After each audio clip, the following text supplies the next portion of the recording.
सूर्य उपासना के सबसे बड़े महापर्व छठ की आज से शुरुआत हो गई है, आज से शुभारंभ हो गया है और इसको लेकर किस तरीके से तैयारियां चल रही हैं ये दिखा देता हूं मैं आपको। ये है मेरठ का गगोल तीर्थ और गगोल तीर्थ के इस घाट को किस तरीके से यहां पर साफ सफाई व्यवस्था यहां पर की जा रही है। हालांकि पिछले 3 दिनों से लगातार जो नगर निगम की टीम है वो यहां पर डेरा डाले हुए है और जो घाट है उनको पूरी तरीके से स्वच्छ और सुंदर बनाने का जो काम है वो यहां पर किया जा रहा है। ये देखिए पूरे सरोवर को मैं आपको दिखा देता हूं कि जो पूरा सरोवर है और ये जो गगोल तीर्थ है, इस गगोल तीर्थ का ऐतिहासिक महत्व भी है चूंकि ये भगवान विश्वामित्र और ऋषि विश्वामित्र जो ऋषि विश्वामित्र है, ऋषि विश्वामित्र की ये तपोस्थली कही जाती है। यहाँ पर उनकी यज्ञशाला थी और चूंकि जो मेरठ है, मेरठ का जो नाम था वो पहले मैराष्ट्र हुआ करता था, मैं दानव का खेड़ा इसको यहाँ पर बोला जाता था और मैं दानव यहाँ ऋषि विश्वामित्र के जो यज्ञशाला थी उसमें विघ्न डाला करते थे। उसके बाद प्रभु श्री राम और लक्ष्मण जी जब यहाँ आते हैं तो उसके बाद उन राक्षसों का जो संहार है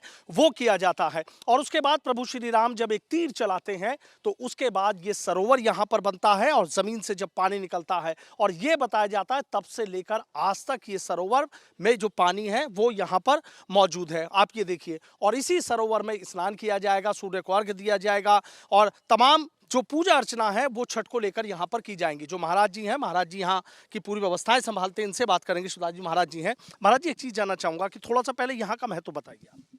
ये विश्वामित्र तपोभूमि है जहाँ सप्तऋषियों के साथ सत्ययुग में विश्वामित्र महाराज जी यहाँ पे यज्ञ करते थे, जिन कारण मैदाना अर्थात राक्षसों ने अपने बल छल कल से विश्वामित्र महाराज जी का यज्ञों को खंडित कर देते थे।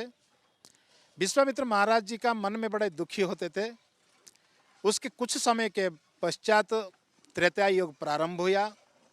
त्रेता में भगवान परमब्रह्म भगवान राम का अवतार हुआ।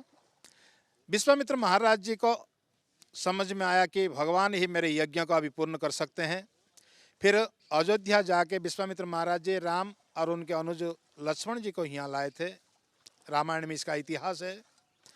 यहाँ यज्ञ का राम और लक्ष्मण के द्वारा पूर्ण हुआ और भगवान राम, ये जो आप सरोवर देख रहे हैं, इस सरोवर में अपने तीर के द्वारा जल की उत्पत्ति की है। आज भी इसमें यज्ञ कुंड है बीच में, जिसमें स्रोत नीचे से भी है, लेकिन इसको जैसे कि अधिक इसी में पशु पानी पीते थे, इसी में स्नान करते थे लोग।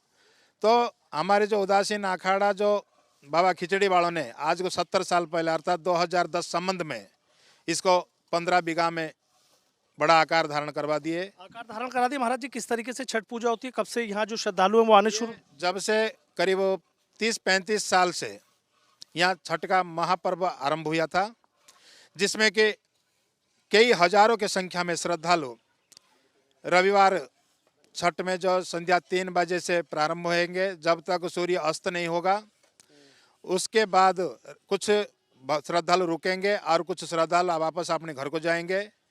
फिर सवेरे 4 बजे फिर जल के अंदर प्रवेश करेंगे।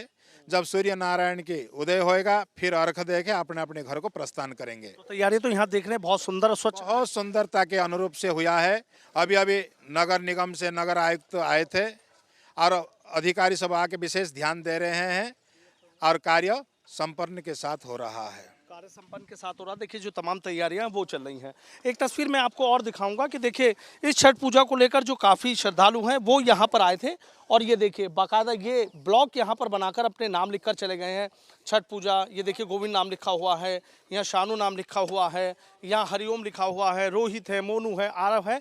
तमाम लोग यहाँ पर आए थे कि यहाँ ये स्थान उनके परिवार के लिए या उन लोगों की पूजा अर्चना के लिए है और देखिए पूरे घाट पर आपको यहाँ पर जो नाम है वो यहाँ पर लिखे हुए नजर आ जाएंगे। और ये देखिए जो तैयारियां हैं मेरठ के गगोल तीर्थ में जो घाट है, इस घाट पर किस तरीके से जो तैयारियां हैं वो यहाँ अंतिम दौर में हैं। तमाम तैयारियां यहाँ पर कर ली गई हैं।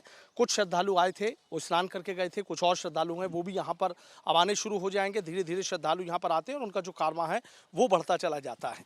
वीडियो जर्नलिस्ट सत्येंद्र सिंह के साथ सनुज शर्मा, एबीपी गंगा, मेरठ।